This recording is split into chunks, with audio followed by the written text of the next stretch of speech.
Doctor Gowthaman அவர்கள் பல மூலிகைகளின் பயன்பாடுகளை நம்மிடையே பகிர்ந்து கொண்டு அவற்றை நாம் எப்படி முறையாக பயன்படுத்த வேண்டும் என்பதை பற்றியும் சொல்லி வருகிறார். அந்த வகையில் இன்றைக்கு எந்த மூலிகையின் பயன்பாடுகளை நம்மிடையே பகிர்ந்து கொள்ள வந்திருக்கிறார் என்பதை கவனிக்கலாம். நிகழ்ச்சியில் அடுத்த பகுதியாக வரவிருப்பது பல்லாண்டு வாழ்ந்திட.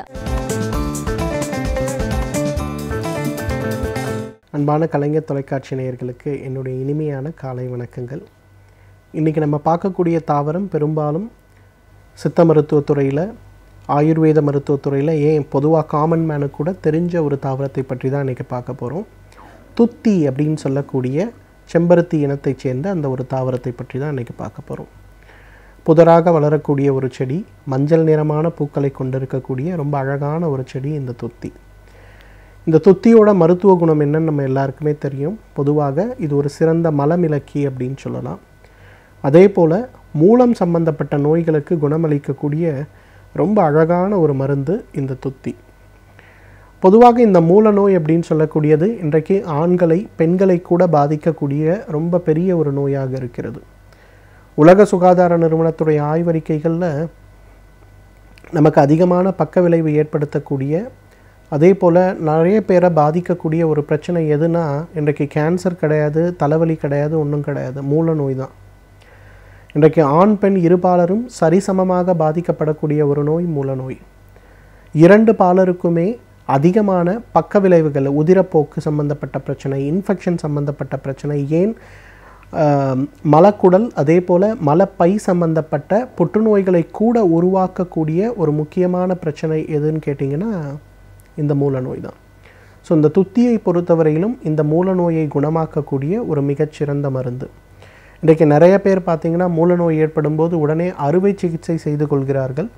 ஆனால் அந்த மாதிரி அறுவை சிகிச்சை செய்து கொள்ளும்போது பெரும்பாலும் அது செகண்டரி, அடுத்த லெவல் 2 வருஷம் 3 வருஷம் கழித்து இன்னொரு மூல நோயாக மாறுவதை நம்ம பார்க்க முடிகிறது. எனக்கு தெரிஞ்சே நிறைய பேஷண்ட்ஸ் என்கிட்ட வரும்போது 2 டைம்ஸ் பைல் சர்ஜரி பண்ணியிருக்கேன், 3 டைம்ஸ் பைல் சர்ஜரி பண்ணியிருக்கேன்னு சொல்கிறவங்க நிறைய பேர் இருக்காங்க. அதே போல் பெரும்பாலும் மூல நோய்க்கான அறுவை சிகிச்சை செய்து கொள்ளும்போது 130 பேருக்கு அது சோரியாசிஸ் நோயுடைய ஒரு பக்க விளைவாக உண்டாக்குகிறத நம்ம பார்க்க முடிகிறது. அதனால் மூல நோய் ஏற்படும் போது அறுவை சிகிச்சை செய்து கொள்ளக்கூடிய வழக்கத்தை நாம் நிறுத்த வேண்டும். அப்போ மூல நோயை குணப்படுத்தக்கூடிய வழிகள் என்ன அப்படின்னு பார்க்கும்போது அதற்கு ஒரு மிகச்சிறந்த ஒரு வீட்டிலேயே வைத்து அழகாக சாப்பிடக்கூடிய ஒரு மூலிகை இந்த துத்தி.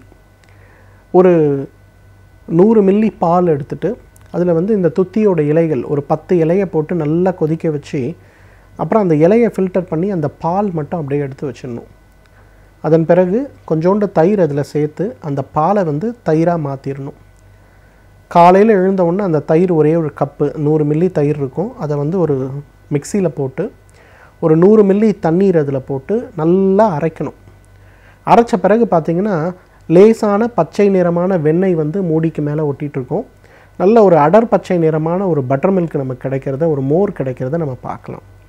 அந்த 200 மில்லி மோரில் இன்னொரு 200 மில்லி தண்ணீரை சேர்த்துட்டு அந்த மோரை டெய்லி ஒரு 2 கிளாஸ் குடிக்கணும். இதுதான் இந்த மூல நோயை குணமாக்கக்கூடிய, துத்தியை உபயோகப்படுத்தக்கூடிய ஒரு சுலபமான வழி. வீட்டில் இருக்கக்கூடிய பெண்கள் இதை சுலபமாக வீட்டிலே ப்ரிப்பேர் பண்ணலாம். ஆண்கள் வீட்டில் செய்ய சொல்லி அதை வீட்டில் காலையில் ஒரு கிளாஸு, நைட்டு வீட்டுக்கு வந்தோடனே ஒரு கிளாஸு, ஒரு 6 மாதம் இந்த துத்தியிலிருந்து தயாரிக்கக்கூடிய இந்த மோரை நீங்கள் சாப்பிட்டு பாருங்கள்.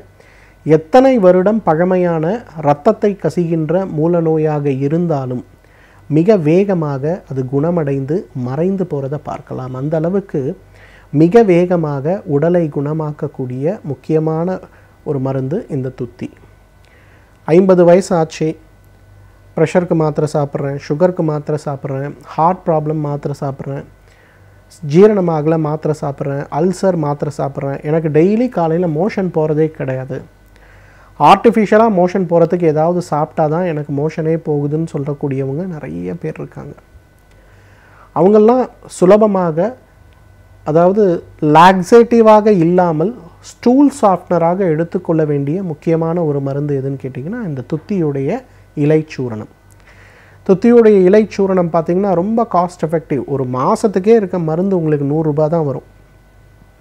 ஒரே ஒரு ஸ்பூன் அதை எடுத்து ராத்திரி படுக்கும்போது கொஞ்சம் வெந்நீர் இல்லை லேசாக மோரில் கலந்து சாப்பிட்ருங்க. இது வெயில் காலம்தான், தாராளமாக மோரில் கலந்து சாப்பிட்லாம். காலையில் எழுந்த உடனே பார்த்தீங்கன்னா இயற்கையான முறையிலேயே உங்களுக்கு வயிற்றில் ப்ரெஷர் பில்ட் ஆகும். மோஷன் போனீங்கன்னா ஒரு முறை அல்லது 2 முறையில் வயிறு நல்லா சுத்தமாகிடுறதை நம்ம பார்க்க முடியும். ஏன்னா மலச்சிக்கல் அப்படிங்கிறது இன்றைக்கு இதய நோய் இருக்கவர்களுக்கு, சர்க்கரை நோய் இருக்கவர்களுக்கு, ப்ரெஷர் இருக்கவர்களுக்கு, வெரிகோஸ் வெயின் இருப்பவங்களுக்கெல்லாம் கடுமையான பாதிப்பை ஏற்படுத்தக்கூடிய ஒரு பிரச்சனை. ஸோ இதை குறைக்கக்கூடிய மிக அழகான ஒரு மருந்து எதுன்னு பார்த்தீங்கன்னா இந்த துத்தி தான். அதாவது இதை வந்து ஒரு மருந்தாகவே கன்சிடர் பண்ணணும்னு அவசியம் இல்லை. எப்படி வந்து ஒரு கருவேப்பிலை சாப்பிட்றோம், ஒரு கொத்தமல்லி சாப்பிட்றோம், ஒரு இஞ்சி சாப்பிட்றோம், அதே போல் இந்த துத்தியுடைய சூரணத்தை ஒரு ஸ்பூன் வெந்நீரில் கலந்து சாப்பிட்டோம்னா மோஷன் வந்து கிளியர் ஆயிரும். ஆனால் இது லாக்ஸேட்டிவ் கிடையாது, இது ஸ்டூல் சாஃப்ட்னர். லாக்ஸேட்டிவ்னா சாப்பிட்ட உடனே காலையில் 3 முறை மோஷன் போகும், தண்ணியாக போகும். ஆனால் ஸ்டூல் சாஃப்ட்னர் அப்படிங்கிறது பார்த்திங்கன்னா சாப்பிட்ட உடனே கொஞ்சம் கொஞ்சமாக அந்த மோஷன் வந்து ரொம்ப இறுகாமல் லூஸாக இருக்கும். அப்போ வயிறே தானாகவே குடலே அதை வெளியேற்றி உடலை சுத்தப்படுத்தி கொள்ளும். லாக்ஸேட்டிவ் சாப்பிட்டோம்னா ஆயுசு ஃபுல்லாக லாக்ஸேட்டிவ் சாப்பிட்டோம். ஸ்டூல் சாஃப்ட்னர் சாப்பிட்டோம்னா ஹேபிச்சுவேஷன் எதுவுமே இருக்காது. 1 மாதம் 2 மாதம் சாப்பிட்டு மோஷன் நார்மலான பிறகு நம்ம நிறுத்திடலாம். அல்லது ரொம்ப பிரயாணம் போகிறோம், நிறைய அசைவ உணவு சாப்பிட்றோம், அன்றைக்கி ஒரு நாளைக்கு மட்டும் நம்ம எடுத்துகிட்டு வயிறை மெயின்டைன் பண்ணிக்கலாம். ஸோ அந்த அளவுக்கு மலச்சிக்கல் சம்பந்தப்பட்ட பிரச்சனைகளை நீக்கக்கூடிய ரொம்ப அழகான ஒரு மருந்து இந்த துத்தி. இன்றைக்கி என் வயிறு பெருசாக இருக்குது, என்னோடய வயிறு வந்து பானை மாதிரி இருக்குது, நான் எவ்வளோ உடற்பயிற்சி செய்கிறேன், என்னோடய வயிறு குறையவே இல்லை. பெண்கள் கர்ப்பப்பை ப்ரெக்னென்சிக்கு பிறகு என்னோடய வயிறு வந்து ஃபுல்லாக இருக்குது சார், பார்க்குறவங்கலாம் கூட கேட்குறாங்க, நீ ப்ரெக்னெண்ட்டாக இன்னும் இருக்கியான்னு கேட்குறாங்க, அந்த அளவுக்கு பெருசாக இருக்குது, நான் இதை குறைக்க என்ன சார் பண்ணணும் அப்படின்ற ஒரு கேள்வி பொதுவாக பெண்கள் என்கிட்ட கேட்கக்கூடிய ஒரு கேள்வி. அவங்களுக்கு நான் சொல்லக்கூடிய ஒரே ஒரு சிம்பிள் ஹோம் ரெமெடி இந்த துத்தியிலிருந்து எடுக்கக்கூடிய சூரணம் தான். காலையில் எழுந்த உடனே வெறும் வயிற்றில் ஒரே ஒரு டேபிள் ஸ்பூன் வெந்நீரில் கலந்து சாப்பிட்ணும். அதே போல் ராத்திரி படுக்கும்போது ஒரு டேபிள் ஸ்பூன் வெந்நீரில் கலந்து சாப்பிட்ணும். இதற்கு எந்த பத்தியமும் தேவையில்லை. நீங்கள் என்ன மருந்து சாப்பிட்டுட்ருக்கீங்க, என்ன ட்ரீட்மெண்ட்டில் இருக்கீங்க, எதுவும் அவசியம் கிடையாது. வயிறை குறைக்கணும்னு நினைக்கிற ஆண் பெண் யாராக இருந்தாலும் சரி, ஒரு தேக்கரண்டி எடுங்க, ஒரு கிளாஸ் வெந்நீரில் கலங்க, குடிச்சிடுங்க. காலையில் வெறும் வயிற்றில், ராத்திரி வெறும் வயிற்றில், அல்லது ராத்திரி படுக்கும்போது இந்த மாதிரி சாப்பிட்டாலே மிக வேகமாக ஒரு 6 மாதம் ஆனால் தொடர்ந்து சாப்பிட்டிங்கனாலே வயிறோட இன்ச்சஸ் படிப்படியாக குறைஞ்சி வர்றதை நம்ம பார்க்க முடியும். எனவே நேயர்களே, இந்த துத்தியை பொறுத்தவரையிலும் மூலம் சம்பந்தப்பட்ட பிரச்சனையை அறுவை சிகிச்சை இல்லாமல் குணமாக்கக்கூடிய மருந்து, மலச்சிக்கல் ஹேபிச்சுவேஷன் இல்லாமல் குணமாக்கக்கூடிய மருந்து, வயிறு பெரியதாக இருக்கிறது, பானை போன்ற வயிறை குறைக்கக்கூடிய ஒரு அருமையான மருந்து.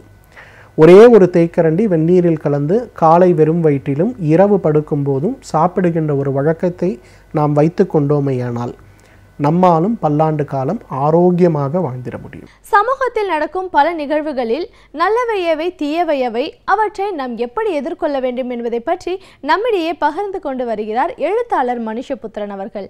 இன்றைக்கு என்ன சமூக பிரச்சனையை நம் கண்முன் கொண்டு வந்திருக்கிறார் என்பதை கவனிக்கலாம். நிகழ்ச்சியில் அடுத்த பகுதியாக வரவிருப்பது தீதும் நன்றும்.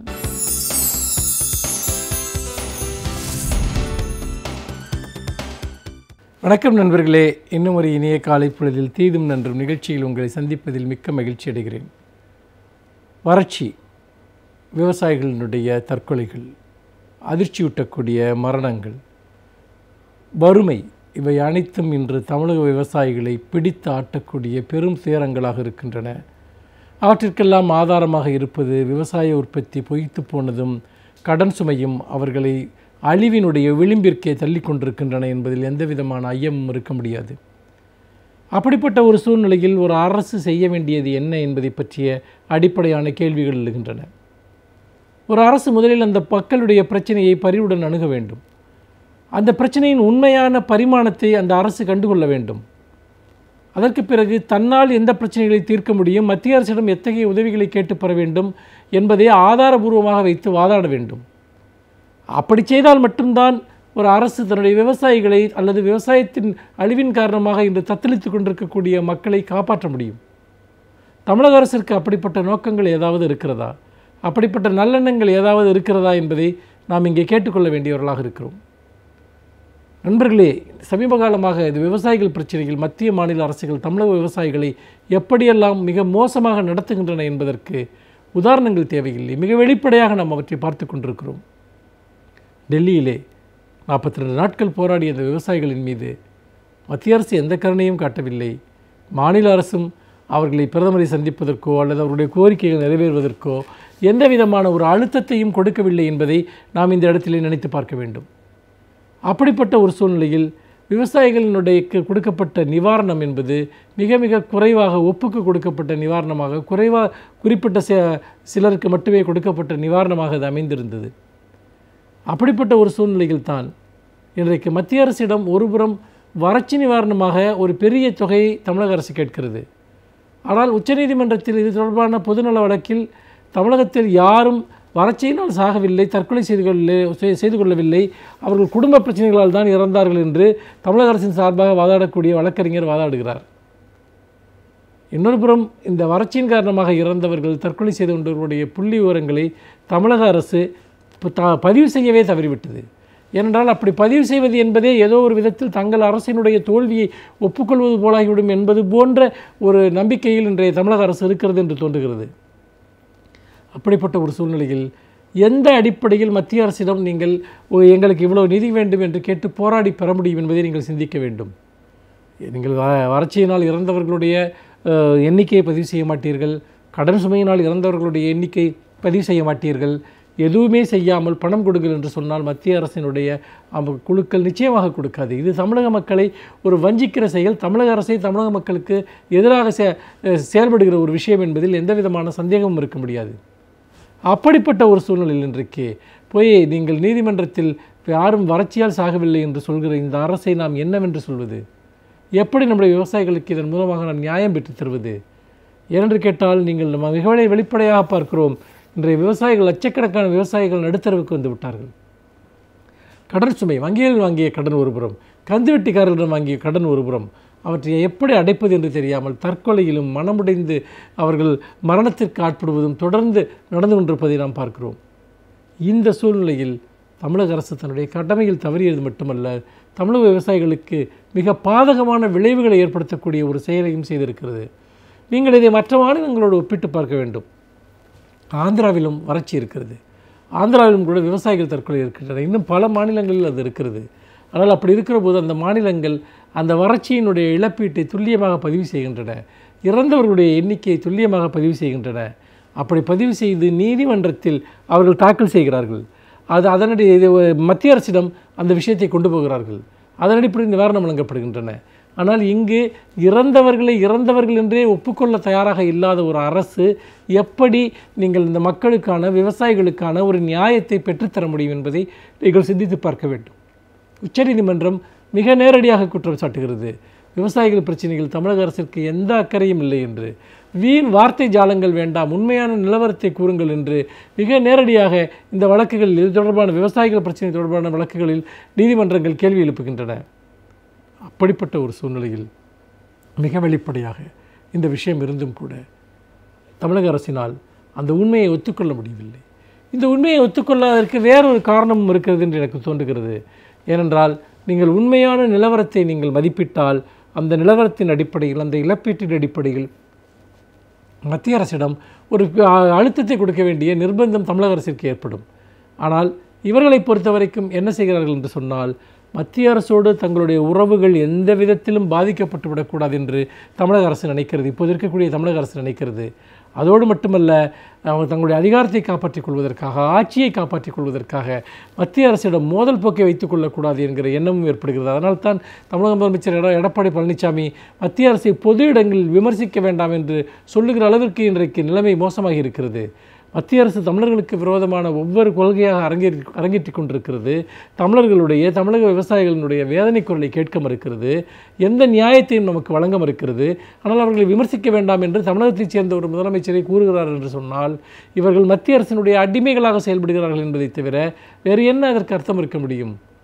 அந்த வகையில் தான் நண்பர்களே, இன்றைக்கு நாம் இந்த விவசாயிகளுடைய பிரச்சனையில், இந்த மரணங்கள், இந்த இழப்புகள், இந்த விவசாயிகளுடைய துயரங்களை மிக வெளிப்படையாக தமிழக அரசு பதிவு செய்யாத வரை இந்த விவசாயிகளுக்கு ஒரு சிறிய நியாயம் கூட கிடைக்கப் போவதில்லை என்பதை சொல்லி மீண்டும் இன்னும் ஒரு புதிய சிந்தனையோடு உங்களை சந்திக்கிறேன். நன்றி, வணக்கம். இப்பகுதியில் நாம் சந்திக்கும் ஒவ்வொரு சிறப்பு விருந்தினரும் ஒவ்வொரு துறையிலிருந்து வந்து அந்த துறையை பற்றிய பல தகவல்களை நம்மிடையே பகிர்ந்து கொண்டு வருகிறார்கள். அந்த வகையில் இன்றைக்கு நாம் சந்திக்கவிருக்கும் சிறப்பு விருந்தினர் எந்த துறையிலிருந்து வந்து என்ன பயனுள்ள தகவல்களை நம்மிடையே பகிர்ந்து கொள்ள இருக்கிறார் என்பதை கவனிக்கலாம். நிகழ்ச்சியில் அடுத்த பகுதியாக வரவிருப்பது சிறப்பு விருந்தினர்.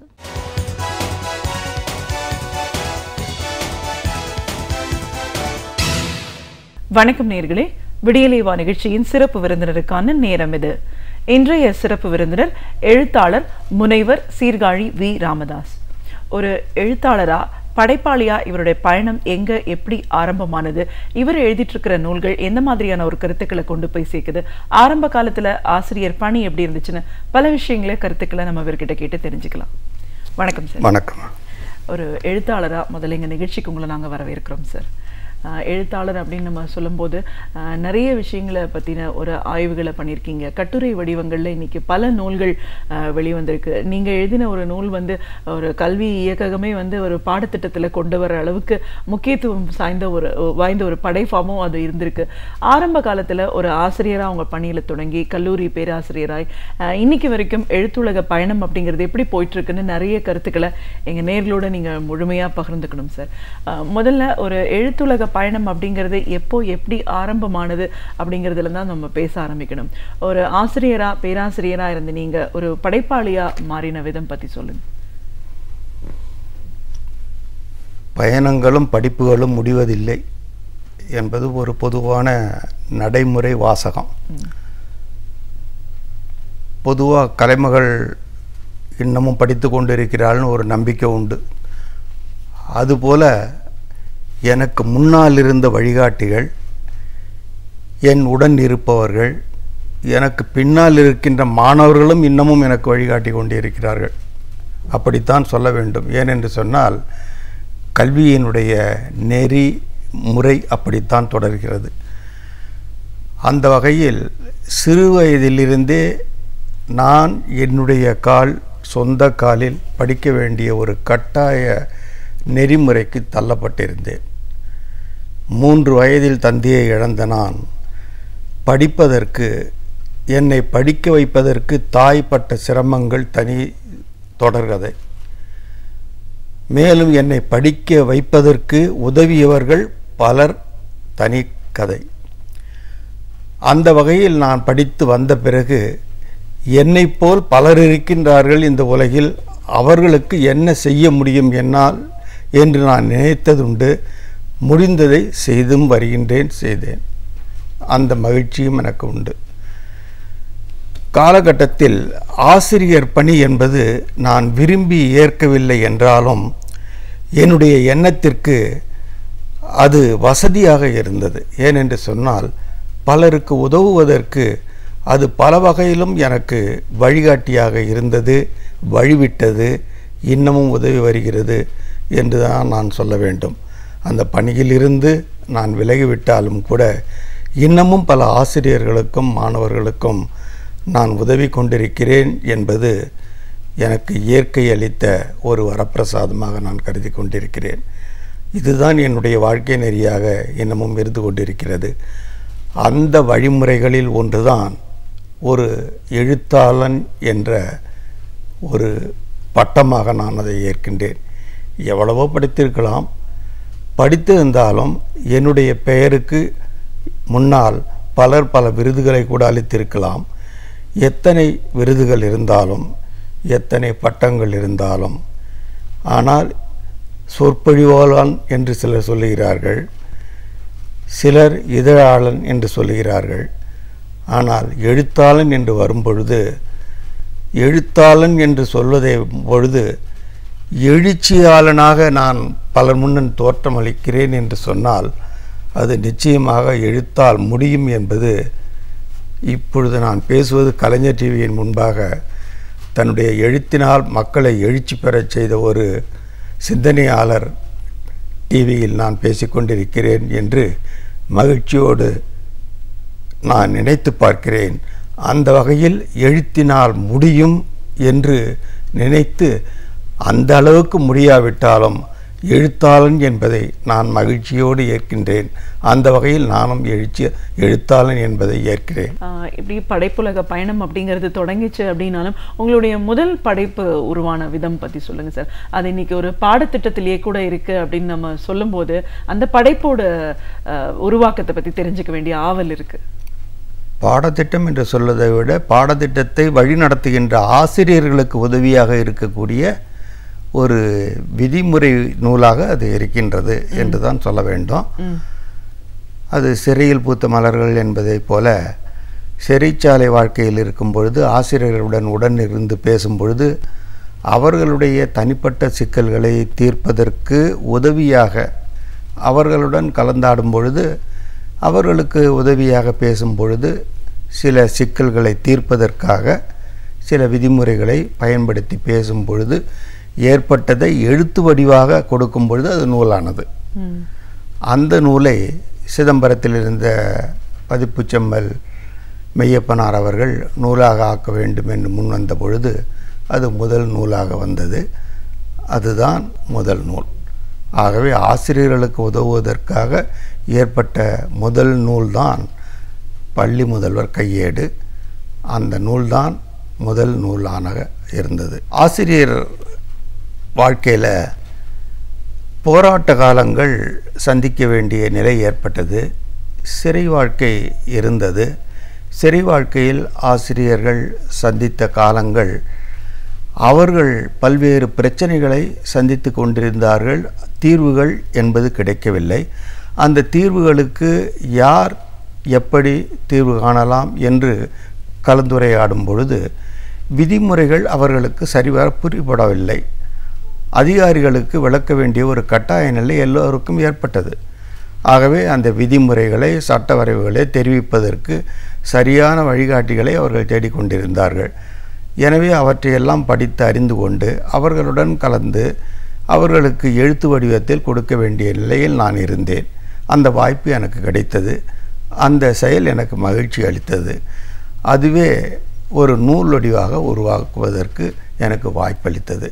இப்படித்தான் முதல் நூலானது உருவானது. ஓகே, கட்டுரை வடிவங்களில் தான் நீங்கள் பல நூல்களை உருவாக்கியிருக்கீங்க. அப்படின்னும் போது ஒவ்வொரு படைப்பையும் உருவாக்கும் போதும் எந்த ஒரு விஷயம் உங்களுக்கு மனசை கவர்ந்ததாக இருக்கும், இதை ஒரு படைப்பாக உருவாக்கணும் அப்படின்னு நினச்சி நீங்கள் உருவாக்குறீங்க? ஆசிரியர் இயக்கங்களிலும் சரி நுகர்வோர் இயக்கத்திலும் சரி நான் பொறுப்பாளனாக இருந்த பொழுது பலரும் பல்வேறு பிரச்சனைகளை கேட்பார்கள். அப்படி கேட்கும் பொழுது அவர்களுக்கு விடையளிக்க வேண்டிய நிலை ஏற்படும் பொழுது அதற்கு வினாவிற்கு விடை என்று எழுதும் பொழுது விளக்கமாக தரும் பொழுது அது கட்டுரை வடிவில் பலருக்கு விடையாக அமையட்டும் என்று சொல்லி விளக்கமாக சொல்ல வேண்டிய ஒரு நிலை ஏற்பட்டது. அப்பொழுது அதற்கு நல்ல சான்றுகளுடன் ஆதாரத்துடன் கட்டுரையாக அது எழுத வேண்டிய ஒரு நிலை ஏற்பட்டது. அப்பொழுது கட்டுரைகள் நிறைய வந்து கொண்டிருந்தன. பல்வேறு இதழ்களில் அதை எழுதினேன். அப்படித்தான் கட்டுரையாளனாகவும் இருந்தது. இப்போது எழுத்தாளர் ஆசிரியர் அப்படின்னு நம்ம பார்க்கும்போது இந்த எழுத்து அப்படின்னு வரும்போது ஆசிரியர்னா யார், அவங்க எப்படி இருக்கணும், முன்னாடி எப்படி இருந்தாங்க, இன்றைய நிலைப்பாடு எப்படி இருக்குது, அதே நேரத்தில் மாணவர்களோட தேவை என்ன, அவங்களும் எப்படி இருக்கணும், அந்த மாதிரி நிறைய விஷயங்களையும் நீங்கள் புத்தக வடிவங்களில் கொடுத்துருக்கீங்க. அப்படின்னும் போது முதல்ல நம்ம ஆசிரியர் பற்றி பேசுவோம் சார். ஒரு 25 ஆண்டுகளுக்கு முன்னாடிலாம் இருந்த ஆசிரியர்கள் எப்படி, என்ன மாதிரியான ஒரு திட்டங்கள் இருக்குது, அவங்களோட மெத்தடாலஜி எப்படி இருந்தது, இன்னைக்கு இருக்கிற நிலைப்பாடு என்ன, அப்படி ஒரு ஆசிரியர் எப்படி இருக்கணும் இருந்தாங்கன்றதுலேருந்து பேசலாங்களா? பொதுவாக ஆசிரியர் என்பவர் இனத்தை கடந்தவர். இந்த குறிப்பிட்ட சாதியை சார்ந்தவர் தான் ஆசிரியராக இருக்கணும்னு எந்த காலத்திலும் இல்லை. அது ஏதோ பரம்பரையாக வந்ததை தவிர குறிப்பிட்ட சாதியினர் தான் இருக்கணும்னு இல்லை. கீழ்ப்பால் ஒருவன் கற்கின் மேற்பாலும் அவன் கட்படுமே அப்படிங்கிறது தான் நம்முடைய இலக்கியம் அருமையாக சொல்லுது. கீழ்ப்பட்ட சாதின்னு ஒருவன் பிரித்து வச்சிருந்தா கூட அவன் கற்றுட்டான்னு சொன்னால் மேல்பால் உள்ளவனை மேல் ஜாதிக்காரனை அவன்கிட்ட போய் படிக்கணும், அதுதான் முறை அப்படிங்கிறது தெளிவாக இருக்குது. அது இன்றைய நடைமுறையிலே தான் அது இருக்குது. அதனால் ஆசிரியருக்கு வரையறை இல்லை, அது முதல்ல நம்ம தெரிஞ்சுக்கணும். அடுத்தது ரெண்டாவது, ஆசிரியர் என்பவர் குற்றத்தை களைபவர். அது யார் குற்றம் செய்தாலும் சரி அது களைபவருக்கு ஆசிரியர்னு பேர். அடுத்தது ஆசிரியர் எப்படி இருக்கணும் அப்படிங்கிறத பற்றி நம்ம இப்போ எல்லாம் வந்து டிப்ளமா இன் எஜுகேஷன் அப்படின்னு படிப்பு வந்துட்டு, அதுக்கு அடுத்தது பேச்சுலர் ஆஃப் எஜுகேஷன், அடுத்தது மாஸ்டர் ஆஃப் எஜுகேஷன், இப்போ இப்படி பல பட்டங்கள்லாம் வேறு வந்தாச்சு. அந்த காலத்தில் அது மாதிரிலாம் இல்லை. உங்களுக்கு ஒரு குறிப்பு ஒன்று சொல்கிறேன். அந்த காலத்தில் படிச்சுட்டு சொல்லிக் கொடுக்கறதுக்கு ஆள் இல்லை. அதனால் அந்தமானில் 4வது படித்தவங்கள ஆசிரியராக நியமித்தான். பெண்களில் படித்தவங்க இல்லை. அதனால் பெண்களில் படித்தவங்களுக்கு போனஸ் கொடுத்து சொல்லிக் கொடுக்க வச்சாங்க. உதாரணத்துக்கு பாண்டிச்சேரியில் பெண்கள் வேலைக்கு வரமாட்டாங்கன்ட்டு மேக்கப் அலவன்ஸ் கொடுத்தாங்க ஒரு காலத்தில். அதனால் படிப்புக்காக என்னென்னமோ அரசு சலுகைகள் வரிசையாக செய்துக்கிட்டு இருக்கு. அப்புறம் 8வது படிச்சுட்டு வேலைக்கு வந்தால் ஆசிரியர்னு வந்தது. அப்புறம் 11வது மாறிச்சு. அப்புறம் 2 வருஷம் டிப்ளமா அப்படின்னு வந்தது. இப்போ வந்து பெரும்பாலும் தொடக்க நிலைக்கே வந்து பிஏ பேச்சுலர் டிகிரி படித்து அதுக்கு பிறகு பிஎட்டும் படிச்சுட்டு வரணுங்கிற அளவுக்கு போய்கிட்டுருக்கு. ஆனால் எவ்வளவு படித்தாலும் உளவியல் அந்த குழந்தைகளினுடைய மனநிலையை படிச்சிருக்கணும் அப்படின்னு சொல்லி, இதில் அந்த சொல்லி கொடுக்கின்ற முறை இருக்க, அதில் ஆயிரக்கணக்கான முறை சொல்கிறாங்க. அதில் ஒவ்வொரு ஆசிரியரும் ஒவ்வொரு முறையில் சொல்கிறாங்க. அதில் உதாரணத்துக்கு ஒன்று சொன்னால், ஒரு மூலையில் வாழைப்பழம் கொத்தா தொங்குது, அதை எப்படி எடுக்கிறது அப்படின்னு சொன்னால், வரிசையாக சின்ன சின்ன பெட்டியாக வச்சு அந்த குரங்கு என்ன ஒன்றும் ஒவ்வொரு பொட்டியாக எடுத்து ஒன்று மேலே ஒன்று ஒன்றா வச்சு மேலே தட்டி கடைசியாக அதை எடுத்துக்கும். இது ஒரு முறை கற்றுக்கிற முறை அப்படின்னு. இது மூலம் அந்த குழந்தைய தானாக கற்றுக்க வைக்கிற மாதிரி அதுக்கு கற்பிக்கணும் அப்படின்னு சொல்கிற மாதிரி, இது போல் ஆயிரக்கணக்கான முறைகள் கற்பிக்கின்ற முறை இருக்குது. இந்த முறையெல்லாம் குழந்தைக்கு எதுக்கு பயன்பட போகுது? இதை வச்சு இந்த ஆசிரியர் என்ன செய்ய போகிறாரு? ஆக இதெல்லாம் கற்றுக் கொடுக்கும் முறை, கற்பிக்கும் முறை இல்லை. ஆனால் இதுபோல் ஒவ்வொரு ஆசிரியரும் புதிதாக சிந்தித்து சுற்றுச்சூழலுக்கு ஏற்ப தன்னிடம் வரக்கூடிய மாணவனுக்கு ஏற்ற நிலையில் புதிதாக கற்பிக்கின்றானே, அதுதான் சிறந்த கற்பிக்கும் முறை அப்படின்னு. நம்ம நன்னூல் ஆசிரியர் இருக்கார, அருமையான எழுத்தாளர், அருமையான ஒரு எஜுகேஷனிஸ்ட். அவர் சொல்கிறாரு, ஆசிரியரை வகைப்படுத்துகிறார். ஆசிரியர் எப்படி இருக்கக்கூடாதுங்கிறதுக்கு ஒன்று சொல்கிறாரு. எப்படி இருக்கக்கூடாது அப்படின்னு சொன்னால், இந்த பனைமரம் இருக்குல்ல, அந்த பனைமரத்தில் நீங்கள் பார்த்துருப்பீங்க, அந்த மரம் இதை வெட்டிக்கிட்டே இருப்பாங்க. அந்த ஒவ்வொரு மட்டையாக வெட்டாததை பார்த்தா அது அப்படியே இருந்துக்கிட்டே இருக்கும். மேலே கனி இருக்க பனங்கனி, அது நல்ல பசியை போக்கும். அது ரொம்பவே சாப்பிட்ருக்க மாட்டீங்க. நீங்கள் நகரத்தில் இருக்க நீங்கள் சாப்பிட்டே இருக்க மாட்டீங்க, பார்த்துருக்க மாட்டீங்க. அந்த கனியை பறிக்கிறதுக்கு ஏறுனா உடம்பு பூரா கீறி போயிடும். ஏன்னா அந்த மட்டை அப்படி. அதுபோல் அந்த பனங்கனியை பறிக்கிறதுக்கு மேலே ஏறினா எப்படி கீறிடுமோ, அதுபோல் சில ஆசிரியரை அணுகி கற்பதற்கு விரும்புகின்ற மாணவர்கள் இருந்தால் அவன் அந்த அளவுக்கு பாதிச்சு போயிடுவான். அது மாதிரி நெருங்க முடியாத ஆசிரியர்கள் சில பேர் இருப்பாங்க. சில ஆசிரியருடைய நிலை அப்படி அப்படின்னு சொல்லி அவர் ஒரு உதாரணத்தை சொல்லுவார். ஆசிரியர்களில் பல பேர் அப்படி இருக்காங்க. மாணவனில் சில பேர் எப்படி இருக்கான் அப்படின்னு சொன்னால், சில பேர் கிளி மாதிரி இருப்பான். கிளி மாதிரின்னா என்ன அர்த்தம்? கிளி சொல்லி கொடுத்ததை அப்படியே சொல்லும்.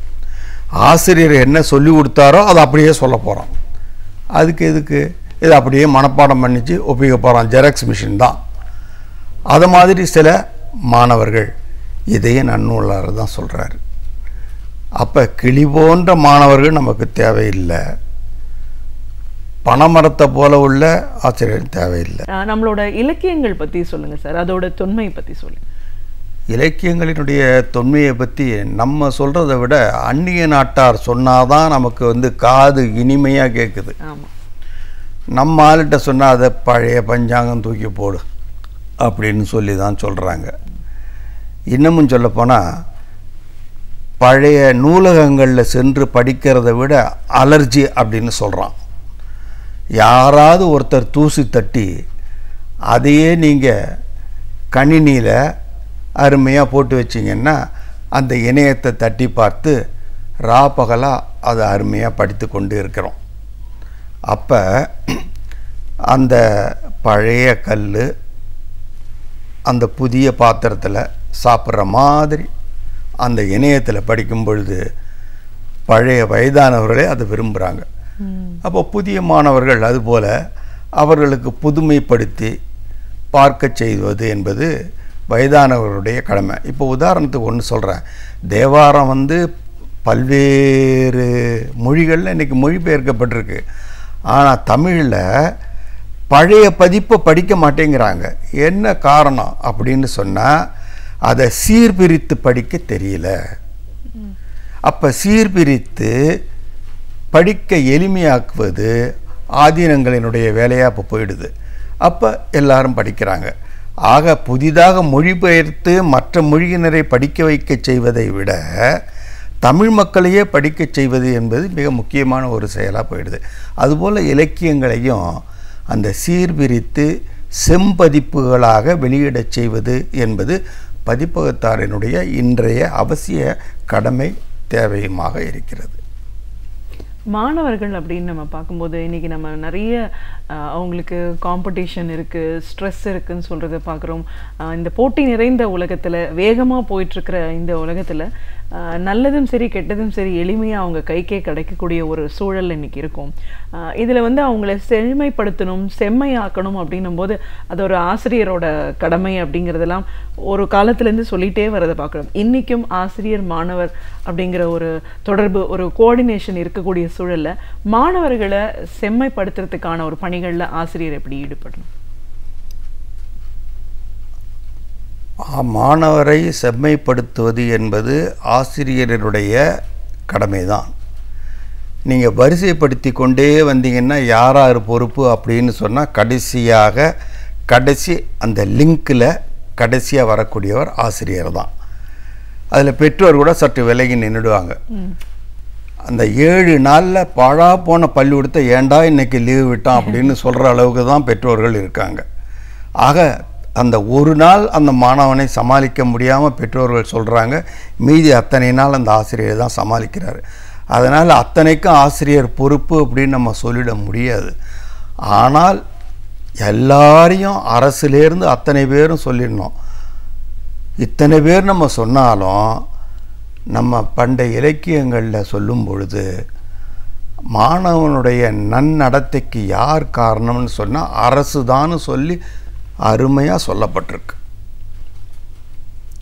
ஈண்டு புறந்தறுதல் என்றனை கடலை சான்றோனாக்குதல் தந்தைக்கு கடனேன்னு சொல்லி சான்றோனாக்குதல் யாருக்கு கடமை? தந்தைக்கு கடன். அப்போ ஒளிருவால் அருஞ்சமமுறுக்கி களிரெறிந்து பயிர்தல் காளைக்கு கடனேன்னு சொல்லி அவனுக்கும் கடமை சொல்லியாச்சு. அப்படிங்கிறப்ப எல்லாரும் சேர்ந்து யாரை சொல்லலாம்னு சொன்னால் ஆசிரியரை தான் குறை சொல்லலாம். ஏன்னு சொன்னால் ஆசிரியர் என்பவன் அரசுக்கு புறம்பாக பேசக்கூடாது. ஆசிரியர் என்பவன் அவன் ஒரு 2ஆம் பெற்றோர். ஆகவே பெற்றோரை தாக்கி அவன் பேச முடியாது. ஆசிரியருக்கு மாணவன் என்பவன் குழந்தை போன்றவன். ஆகவே குழந்தையை தாக்கி அவன் பேசக்கூடாது. ஆகவே ஆசிரியரை எல்லோரும் குற்றம் சொல்லலாம். அவன் ஒரு முன்மாதிரியாக நிற்க வேண்டும் சமுதாயத்திற்கு. ஒரு கிராமத்தில் ஆசிரியர் என்பவன் சமுதாய முன்னோடி. அவன் அரசியல் பேசக்கூடாது தமிழ்நாட்டில். ஆகவே ஆசிரியர் என்பவன் மற்றவர்கள் சொல்வதை கேட்டுக்கொள்ள வேண்டும். அதனால் ஆசிரியர் தவறு செய்தால் ஒரு சமுதாயமே முன்னின்று அவனை தாக்க வேண்டும், காக்க வேண்டும். அதனால் ஆசிரியர் என்பவன் தவறு செய்யாதவனாக அல்ல, தவறை சுட்டி காட்டுபவனாக இருக்க வேண்டும். அதே நேரத்தில் தான் செய்கின்ற தவறை பிறருக்கு காட்டுபவனாக இருக்கக்கூடாது என்பது நிச்சயம். அது நான் உடன்படுகின்றேன். ஆகவே அவன் மாணவர்களை கடுமையாக சாடாமல் மென்மையாக அவன் நினைத்தால் மாணவனை திருத்த முடியும். உதாரணத்துக்கு ஒன்று சொல்கிறேன். என்னுடைய வகுப்பில் ஒரு மாணவன் இருந்தான். அவன் தொடர்ந்து சனிக்கிழமை வகுப்புகளுக்கு வரமாட்டான். அவனை தனியாக என்னவென்று கவனித்து கொண்டு வந்தேன். நல்ல மாணவன், ரொம்ப நல்ல மாணவன். என்னவென்று சொன்னால் அப்பொழுதெல்லாம் அந்த மேட்னி ஷோங்கிறது அப்போ தான் நடக்கும். மார்னிங் ஷோ, மேட்னி ஷோலாம். இப்போ தான் சினிமா எங்கே வேணாலும் எப்படி வேணாலும் பார்த்து கொள்ளலாம். அப்போ பார்க்க முடியாது. குறிப்பாக ஒரு திரைப்பட நடிகர் மேலே அதிக ஆசை உள்ளவன் அவன் அந்த படத்துக்கு போயிடுவான். இன்னமும் சொல்லப்போனால் அவன் அப்படியே அதுலேயே வெறியே இருந்துக்கிட்டு இருந்தான். சரி, அதை என்ன வேணும் பார்க்குறதுக்குன்னு சொன்னால் அவங்க அப்பா வந்து குறைய சொல்லிக்கிட்டே இருந்தார். என்னங்க நீங்கள் தந்தையை சொல்லி திருத்துங்க, இதெல்லாம் முடியாதுங்க, ஒரு ஆசிரியர் தாங்க அதை செய்யணும்னு சொல்லி அவர் சொல்லிக்கிட்டே இருந்தார்.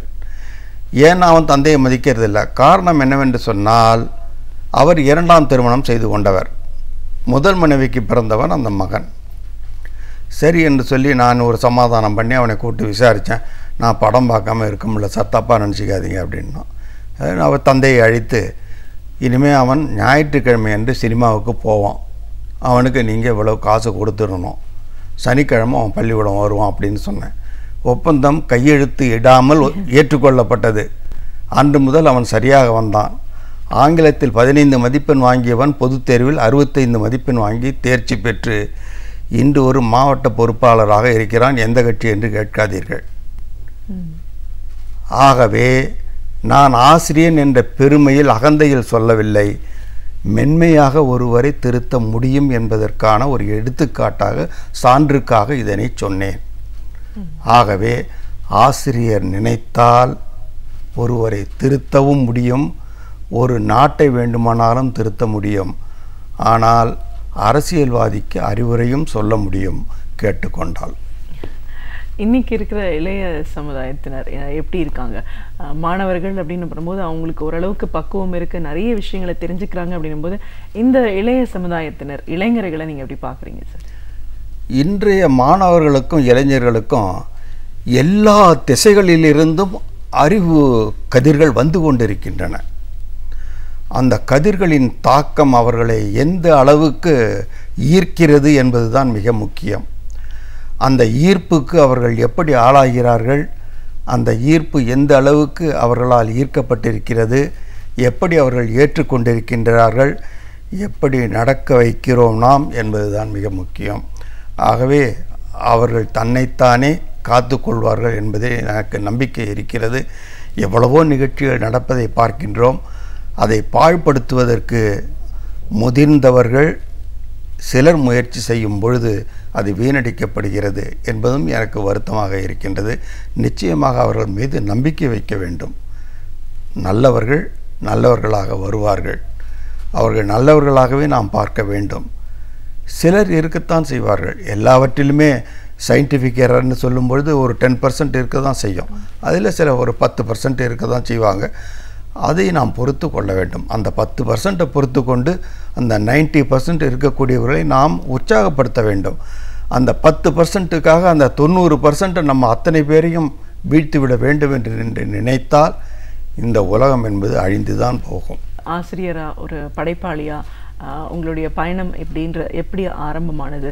உங்களுடைய முதல் படைப்பு உருவான விதம், இன்னைக்கு இருக்கிற ஒரு சூழல்ல ஆசிரியர்கள் அப்படின்றவங்க யாரு, ஒரு காலகட்டத்தில் எப்படி இருந்தது, இன்றைய நிலைப்பாடு என்ன, மாணவர்களை செம்மைப்படுத்துறதுல ஆசிரியரோட பங்களிப்பு எவ்வளோ முக்கியத்துவம் வாய்ந்ததா இருக்கு, இன்றைய சூழல் இளைய சமுதாயத்தினர் எப்படி இருக்காங்கன்னு உங்களுடைய அனுபவங்கள் சார்ந்த பல விஷயங்களை எங்களோட நீங்க முழுமையா பகிர்ந்துட்டதுக்கு நன்றி. நன்றி. அறிவியல், வரலாறு, இதுவரை நாம் அறியாத உண்மைகள், இவைகளிலிருந்து நமக்கு தேவையானவற்றை அழகிய தமிழில் தொகுத்து இனிமையாக வழங்கி வருகிறார் பேராசிரியர் சுபவீர பாண்டியன் அவர்கள். நிகழ்ச்சியில் அடுத்த பகுதியாக வரவிருப்பது ஒன்றே சொல் நன்றே சொல்.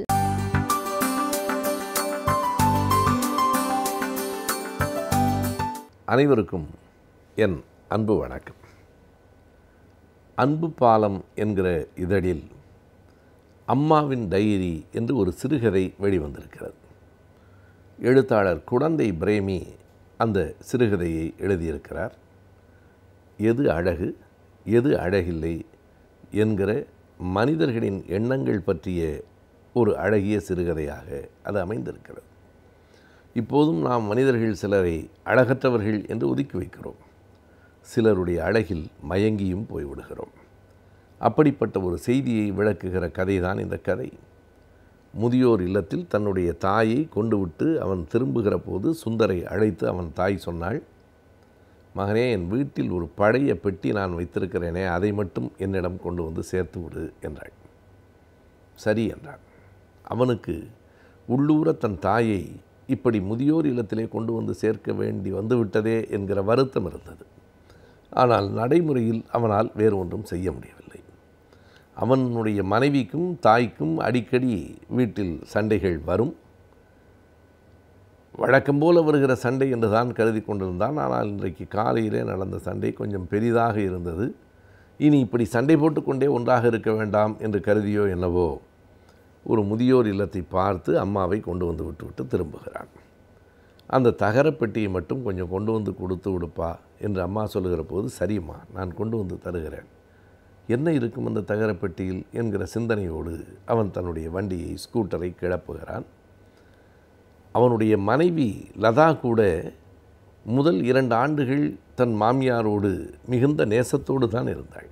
2 பேருக்கும் இடையில் அன்பு இருந்தது. மாமியார் தான் அந்த பெண்ணை பார்த்து, இந்த பெண் தான் மிக அழகாக இருக்கிறாள், இவளைத்தான் நீ கட்டி கொள்ள வேண்டும் என்று சொல்லி அந்த பெண்ணை மருமகளாக கொண்டு வந்ததே சுந்தரியினுடைய அம்மா தான். முதல் 2 ஆண்டுகள் 2 பேருக்கும் இடையில் ஒரு நல்ல நட்பு இருந்தது. சுந்தரியினுடைய தாய் காட்டுகிற அன்பிலே அந்த பெண்ணும் கூட மிகுந்த மகிழ்ச்சியோடு இருந்தாள். மாமியாரும் மருமகளுமாக இல்லாமல் அம்மாவும் பெண்ணுமாகத்தான் இருந்தார்கள். என்ன சிக்கல் என்றால், சுந்தரியினுடைய தாய்க்கு அந்த முன்பல் 3ம் முன்னே நீண்டிருக்கும், பார்ப்பதற்கு அத்தனை அழகில்லாமல் இருக்கும். பிறந்த நாளிலிருந்து அவளுடைய குடும்பத்தில் இருக்கிறவர்களே அவளுடைய அழகின்மையை சுட்டி காட்டி அவளுக்குள் ஒரு மிகப்பெரிய தாழ்வு மனப்பான்மை ஏற்பட்டிருந்தது. அந்த பெண்ணினுடைய அப்பாவே கூட யாரும் விருந்தினர் வந்தால் அவளுடைய அக்காவைத்தான் அழைத்து தன்னுடைய மகள் என்று சொல்லுவார், இவரை காட்ட மாட்டார். ஏனென்றால் இந்த பெண்ணா இவ்வளவு தூரம் முகமெல்லாம் அசிங்கமாக இருக்கிறதே என்று அவர்கள் கருதி விடுவார்களோ என்று இவராக நினைத்து கொள்வார். எனவே தன்னுடைய முன்பல் நீண்டிருக்கிற காரணத்தால் முகமே அழகற்று போய்விட்டது என்று எல்லோரும் நினைப்பதால் தான் அழகற்றவள் என்று எண்ணி அவளுக்குள்ளேயே அந்த துயரம் நேர்ந்தது. அதற்கு பிறகுதான் தன் மகனுக்கு ஒரு அழகான பெண்ணைத்தான் மருமகளாக ஆக்க வேண்டும் என்று முடிவு செய்து இவள் தேடி பார்த்து லதாவை தன் மருமகளாக கொண்டு வந்தாள். எனவே அவர்களுக்குள் ஒரு அன்பு இருந்தது. ஆனால் லதாவினுடைய அக்கா அமெரிக்காவிலிருந்து ராதா என்கிற பெண் வந்ததற்கு பிறகு அந்த குடும்பத்தில் ஒரு பெரிய மாற்றம் நிகழ்ந்துவிட்டது. அவளுடைய அக்காவும் அக்கா கணவரும் இருக்கிற வரையில் என்ன நேர்ந்தது என்று தெரியவில்லை. ஆனாலும் லதா தன் மாமியாரிடத்திலே வழக்கம் போல பேசவில்லை. அவர்கள் போனதற்கு பிறகு அவன் கேட்டான். உடனடியாக அவளே சொன்னாள், உங்கள் அம்மா எல்லாத்தையும் என்ன சொல்லிட்டு இருக்காங்களாம் தெரியுமா என்னை பற்றி என்று தொடங்கினாள்.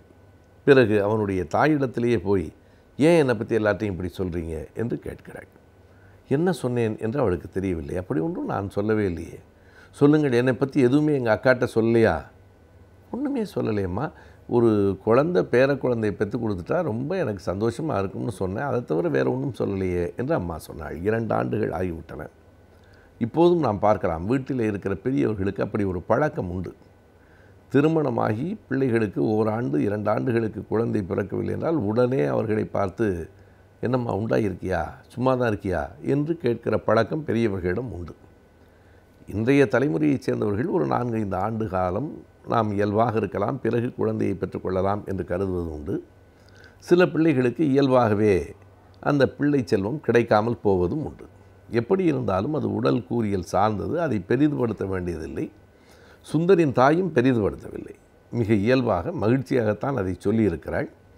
அதை என்ன நோக்கத்தோடு சொன்னாள் என்பதை புரிந்து கொள்ளாமல் அதனை லதாவினுடைய அக்கா திரித்தும் பெரிதுபடுத்தியும் சொன்னதற்கு பிறகு இவர்களுக்கு இடையிலே ஒரு மனக்கசப்பு வந்தது.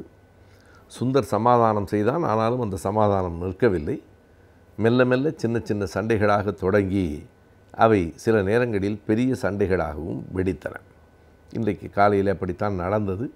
அது ஒரு பெரிய சண்டையாக வந்ததற்கு பிறகு சரி, தன் அம்மாவும் கொஞ்சம் நிம்மதியாக இருக்கட்டும் என்று கருதித்தான் முதியோர் இல்லத்திலே கொண்டு வந்து சேர்த்தான். இப்போது சேர்த்தாகிவிட்டது. அந்த பழைய பெட்டியை மட்டும் என்னிடம் கொண்டு வந்து கொடு என்று தாய் சொல்லுகிறாள்.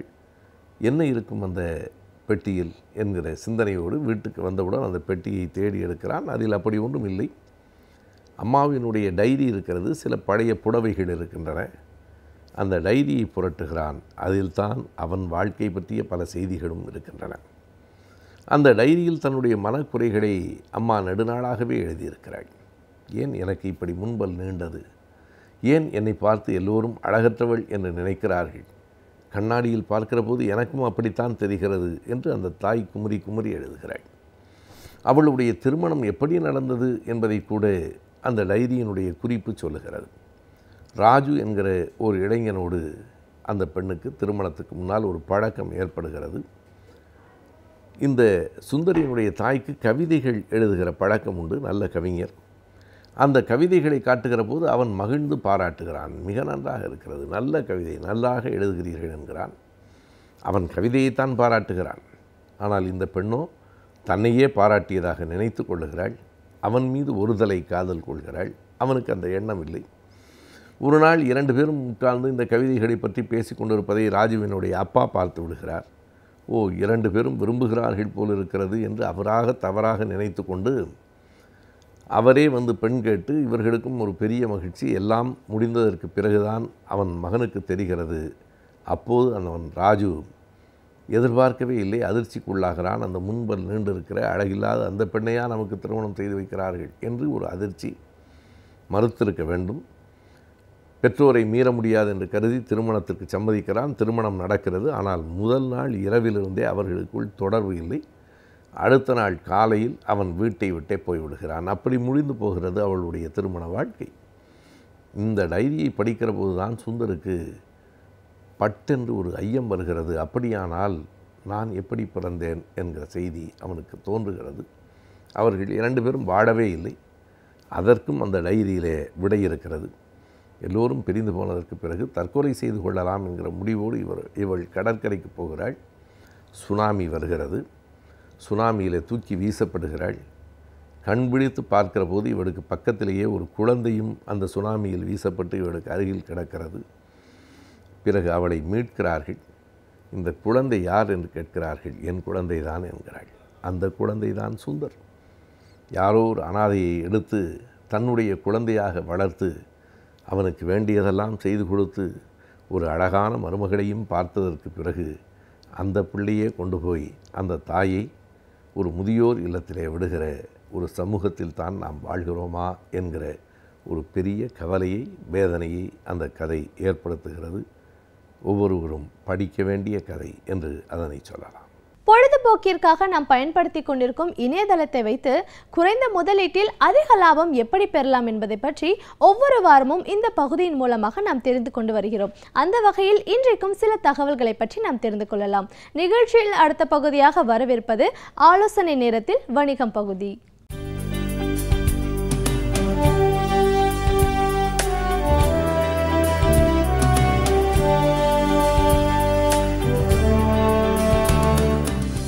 வணக்கம்.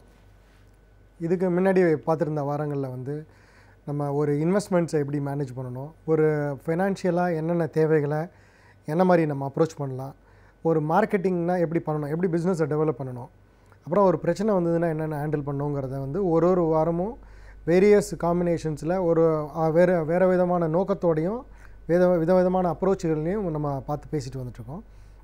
இப்போ அதில் ஒரு எக்ஸாம்பிளாக இப்போ இந்த வாரத்துலேருந்து என்ன பேசலான்னா, ஒரு பர்டிகுலராக ஒரு 1 or 2 கம்பெனிஸ் இந்த மாதிரி கம்பெனிக்கு என்ன மாதிரிலாம் டெவலப் பண்ணலாம், எப்படிலாம் அப்ரோச் பண்ணணும், எப்படிலாம் பிஸ்னஸ்க்கு ரெடி பண்ண முடியும், என்ன மாதிரி இதை அணுகினாங்கன்னா இதுக்கு தேவையான ஃபினான்ஷியல் ரெடி பண்ணலாம் அப்படிங்கிறத நம்ம பார்க்கலாம்.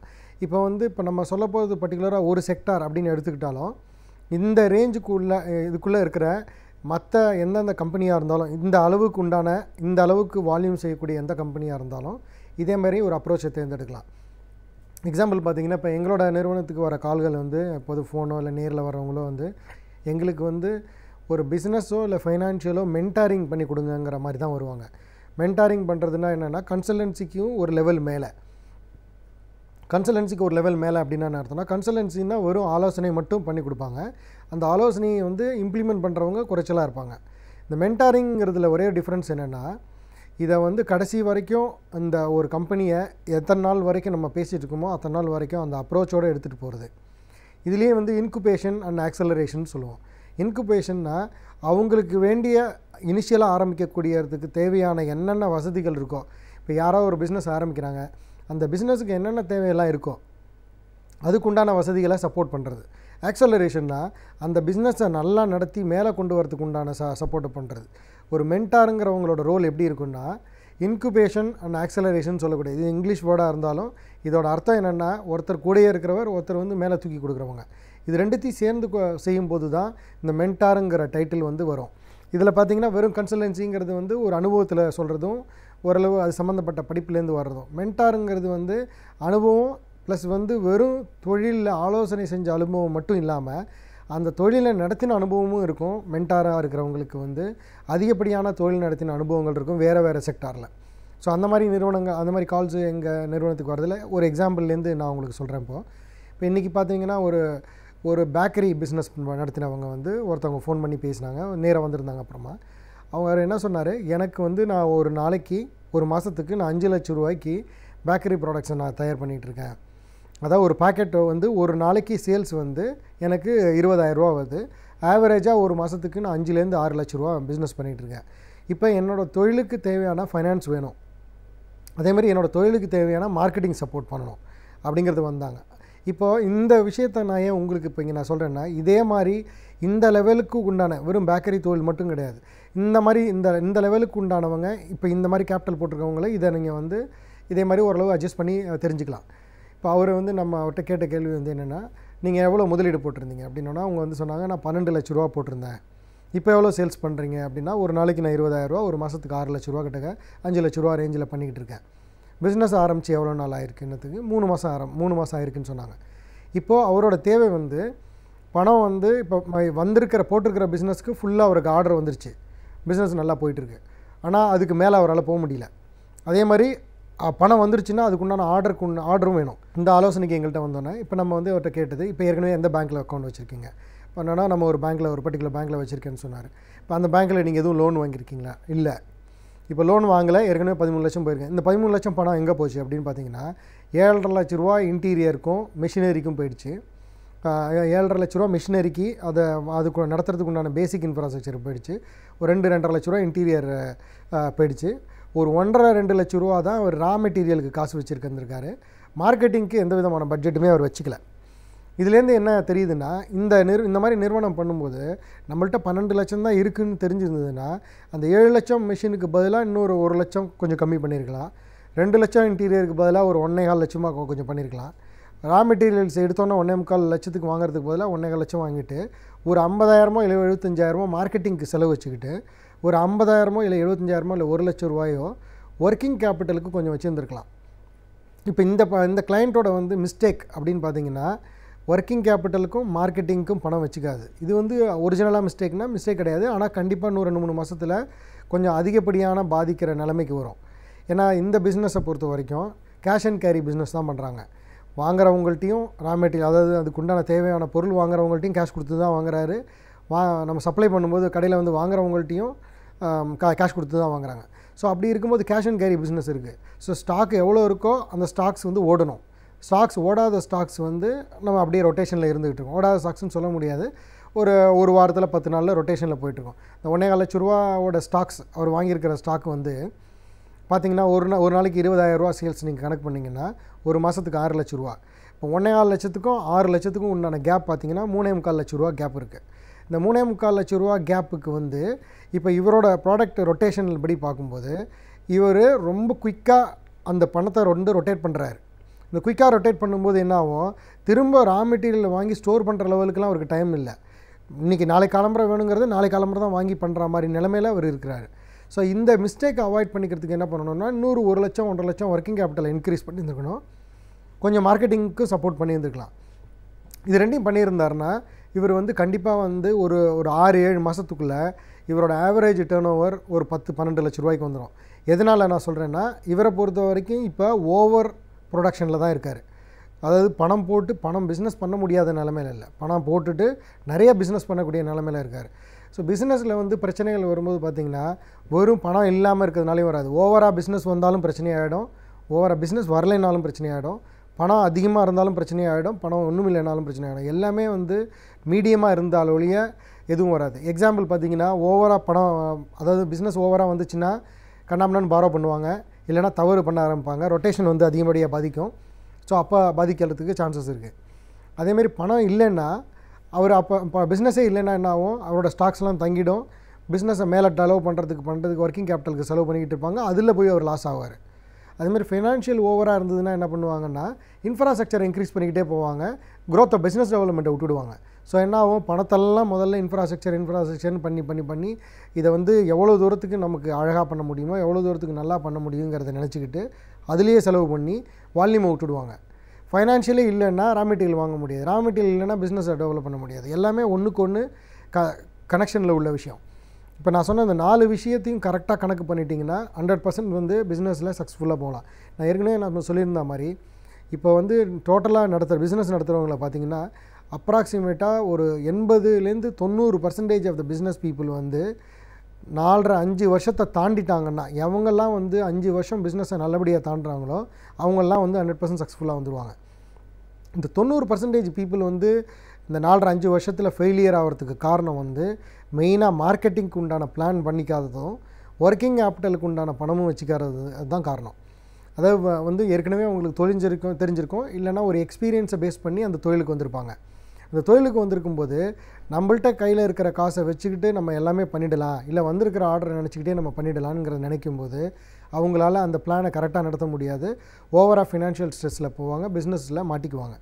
இதுதான் வந்து ஒரு அப்ரோச் வந்து ஒரு பிஸ்னஸ் ஃபைனான்ஷியலாக எப்படி பண்ணணுங்கிறது. இதை மாதிரி இன்னும் மேலே வர வாரங்களில் வேறு ஒரு சில எக்ஸ்பீரியன்ஸஸையும் வேறு எக்ஸாம்பிள்ஸையும் நான் சொல்கிறேன். அதுலேருந்து உங்களுக்கு தேவையான தகவல்களை நீங்கள் எடுத்துக்கிட்டு உங்கள் பிஸ்னஸை நீங்கள் நல்லா நடத்தணும். நன்றி, வணக்கம். நாம் கற்றுக்கொள்ளும் பல விஷயங்களை மற்றவர்களோடு பகிர்ந்து கொள்ளும் பொழுதுதான் அவை அவர்களுக்கு பயனுள்ளதாக இருப்பது போல் நம்முடைய வாழ்க்கைக்கும் பயனுள்ளதாக அமைகிறது. இன்றைக்கு டாக்டர் கார்த்திகேயன் அவர்கள் என்ன பயனுள்ள தகவல்களை நமக்காக கொண்டு வந்திருக்கிறார் என்பதை கவனிக்கலாம்.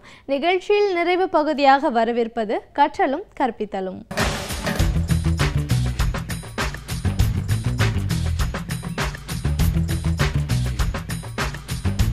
வணக்கம். மாணவர்களுக்கு அரசியல் தேவையா? இந்த கேள்வி அடிக்கடி வந்து பெற்றோர்களாலும் ஆசிரியர்களாலும் அதேமாதிரி மாணவர் மேல் அக்கறை கொண்ட எல்லாரும் அடிக்கடி முன்வைக்கும் ஒரு கேள்வி இது. மாணவ சமுதாயத்தை அரசியலிருந்து பிரித்து தனியாக ஒரு அரசியல் சூழ்நிலை என்றைக்குமே இருந்ததில்லை, இதுதான் உண்மை. ஆனால் எங்கேயோ வந்து அதாவது மாணவர்கள் வழி தவறி அரசியலுக்கு போயிடுவாங்க, இல்லை அரசியல் சக்திகள்னால மாணவர்கள் அவருடைய நோக்கங்கள்லேருந்து வெளியில் வந்துடுவாங்க, படிப்பு கெட்டுரும், வேலை கெட்டுரும், தான் உண்டு தன்னோட வேலை உண்டுன்னு இல்லாமல் எதுக்கு இதெல்லாம் இப்படிங்கிறதான் அதிகப்படியாக குறிப்பாக எங்கே சொல்ல மத்திய தட்டு அங்கே தான் இருக்குது. இந்த மாதிரி ஒரு மனோபாவம், நம்ம உண்டு நம்ம வேலை உண்டுன்னு இருக்க வேண்டியதானே, எதுக்கு இந்த பொது பிரச்சனைகள்லாம் போயிட்டு சமூக பிரச்சனைகள்லாம் தேவையா? ஏன்னா ஒவ்வொருத்தருக்கு வாழ்க்கையில் வந்து தான் முன்னுக்கு வர்றதுங்கிறதே பெரிய காரியம். தான் நல்லா படித்து வேலைக்கு வந்து ஒன்று இதை விட்டுட்டு இந்த நேரத்தில் வேறு வேலைக்கு போகணுமா அப்படின்னு இருக்கு. ஆனால் உள்ளூர் பக்கத்தில் பார்த்திங்கன்னா எங்கெங்கெல்லாம் வந்து சமூகத்தில் ஒரு பெரும் நிகழ்வு, அரசியல் மட்டும் இல்லை, அது வந்து எதுவாக இருந்தாலும் அங்கே எல்லா இடத்துலையும் இளைஞர்களோட பங்கு இருந்திருக்கு. இளைஞர்களோட பங்கு இல்லாமல் எந்த சமூக நிகழ்வும் நடந்ததில்லை, சமூக மாற்றங்கள் நடந்ததே கிடையாது. இப்போது இந்தியாவினுடைய விடுதலைன்னு எடுத்துட்டிங்கன்னா அதில் வந்து எல்லாரும் இளைஞர்கள் முழுமையாக இருந்தாங்க. அவங்கெல்லாம் என்ன பண்ணாங்க, படிப்பை வேண்டான்னு விட்டுட்டு வெளியில் வந்தாங்க. ஸோ இன்றைக்கு நமக்கு இந்திய நாட்டின் விடுதலைன்னு கிடைச்சதுக்கு முக்கியமான காரணம் தலைவர்கள் மட்டும் கிடையாது, தலைவர்கள் பின்னால் போன இந்த தொண்டர்கள். அந்த தொண்டர்களில் பெருவாரியானவர்கள் இளைஞர்கள் தான். அவங்க தன்னோட படிப்பை, தன்னுடைய இளமையை, தன்னுடைய எனது குடும்ப சூழ்நிலையை, சுகங்களை, சொத்துக்களை விட்டுட்டு வெளியில் வந்ததுனால தான் இன்றைக்கி நம்ம இங்கே உட்காந்து பேசிக்கிட்டு இருக்கோம். நீங்கள் கேட்குறீங்க, நான் இன்றைக்கி பேசுகிறேன்னா அது காரணமே என்கிட்ட சுதந்திரம் தான். அந்த சுதந்திரம் வரத்துக்கும் இளைஞர்கள் தான் காரணமாக இருந்தாங்க, பெருவாரியாக இளைஞர்கள் தான் காரணமாக இருந்தாங்க. எங்கெங்கெல்லாம் வந்து ஒரு நிகழ்ச்சி நடக்குதோ, அதாவது என்ன சொல்ல முக்கியமான ஒரு சமூகத்தை மாற்றக்கூடிய நிகழ்வுகள், போக்குகள் நடந்தாலும் அங்கே இளைஞர்களுடைய பங்களிப்பு கண்டிப்பாக இருக்கும். 1965 இங்கே நடந்த மொழிப்போர், அப்போ நடந்தப்போ இளைஞர்கள் தான் இருந்தாங்க, முழுமையாக உள்ள வந்து இளைஞர்கள் தான். அந்த இளைஞர்களுடைய சக்தியை புரிந்து கொள்ளாமல், அவருடைய குரலை புரிந்து கொள்ளாமல், அவங்களுடைய நோக்கத்தை புரிந்து கொள்ளாமல் போகும்பொழுது அரசாங்கங்கள் கவிழ்கின்றன. இல்லை அரசாங்கம் அதற்கு நேரெதிராக இயங்கும் பொழுது அரசியல் மாற்றம் நடக்குது. இதுதான் தொடர்ந்து நம்மளுக்கு உலகம் பூரா சொல்லி வச்ச விஷயம். இங்கே நம்ம ஊரில் தமிழ்நாட்டில் மட்டும் இல்லை, உலகம் முழுக்க நடக்கக்கூடிய விஷயங்கள். மக்களுடைய உரிமைகளுக்காக மக்கள் போராடும் பொழுது அதை புரிந்து கொள்ளாத ஆட்சியாளர்கள், அரசாங்கங்கள் எதுவாக இருந்தாலும் அது தூக்கி எறியப்படுகிறது. காலகட்டத்தில் அதான் நடந்துக்கிட்டு இருக்கு. இப்போ என்ன கேள்வின்னு கேட்டிங்கன்னா, மாணவர்கள் இதை செய்வதற்கு எந்த அளவுக்கு தயாராக இருக்காங்க, இன்றைக்கு இருக்கக்கூடிய மாணவர்களுடைய சமூக பொறுப்பு அந்த அளவுக்கு இருக்கா, இந்த கேள்விகள்லாம் தொடர்ந்து கொஞ்ச நாள் முன்னாடி வரைக்கும் கூட இதெல்லாம் ஜல்லிக்கட்டு சார்பாக நடந்த இடத்துல போராட்டங்களில் ஒரு விஷயம் என்ன தெரிய வந்ததுன்னா, நம்ம இத்தனை நாளாக நினச்சிட்டு இருந்தோம் மாணவர்கள்லாம் முன்னையாக அவர்களுக்கு ஒன்றும் தெரியாது, அவங்க உண்டு, ஃபேஸ்புக் உண்டு, புக் உண்டு, மொபைல் உண்டு, வேலை உண்டுன்னு போயிடுவாங்க, ஐடி நிறுவனங்களில் இருக்கிறவங்களுக்கு ஒன்றுங்கிட்ட சமூக பொறுப்பு கிடையாது, இன்ஜினியரிங் காலேஜில் படித்தா அவனுக்கு என்னென்னே தெரியாது, இந்த மாதிரியான ஒரு என்ன சொல்ல பொதுப்படையான எண்ணங்கள் நிறைய பரவி வந்த காலகட்டத்தில் நடந்த ஒரு போராட்டம் தான் ஜல்லிக்கட்டு சார்பாக நடந்த போராட்டம். இதில் அதுக்குள்ளே நம்ம போக வேண்டாம். ஆனால் ஒரு விஷயம் என்னென்ன நம்மளுக்கு தெரிய வருதுன்னா, எல்லாரும் ஒன்று சேரி அதாவது கூடி செய்யக்கூடிய எல்லா இதுலேயும் இளைஞர்களுடைய பங்கு இருக்குது. அதே மாதிரி தன்னுடைய வேலையாகட்டும் கல்வியாகட்டும் கொஞ்சம் தள்ளி வச்சுக்கிட்டு, இதுக்கு முன்னாடி நடந்தப்போ ஈழ பிரச்சனை நடந்தப்போ ஒரு 20 ஆண்டுகளுக்கு முன்னாடிலாம் பார்த்திங்கன்னா முக்கியமான ஒரு இதெல்லாம் நிகழ்வை செஞ்சவங்க பேர் இளைஞர்கள் தான். இளைஞர்கள் வெளியே வந்து சொன்னதுனால தான் அது எல்லாருக்கும் தெரியக்கூடிய பொது பிரச்சனையாக போச்சு. ஆனால் இங்கே என்ன சிக்கல் வந்திருக்குன்னு கேட்டிங்கன்னா, என்னை பொறுத்த வரைக்கும் இளைஞர்களுக்கு ஓரளவுக்காவது வரலாற்று பின்னணி தெரியணும். இன்றைக்கு அவர்களை சென்றடையக்கூடிய முக்கியமான ஒரு ஊடகம்னு என்னென்னு கேட்டிங்கன்னா, சமூக ஊடகம்னா இதுதான். அவங்களுக்கு எல்லாமே இதுவாக அதாவது மின்னணு ஊடகங்கள் தான் இருக்குது. ஏன்னா புத்தகம் படிக்கின்ற பழக்கம் பெருவாரியாக குறைஞ்சிருக்கு. தவிர எல்லாருடைய இது அந்த கவன குவிப்புங்கிறதும் குறைஞ்சி போச்சு.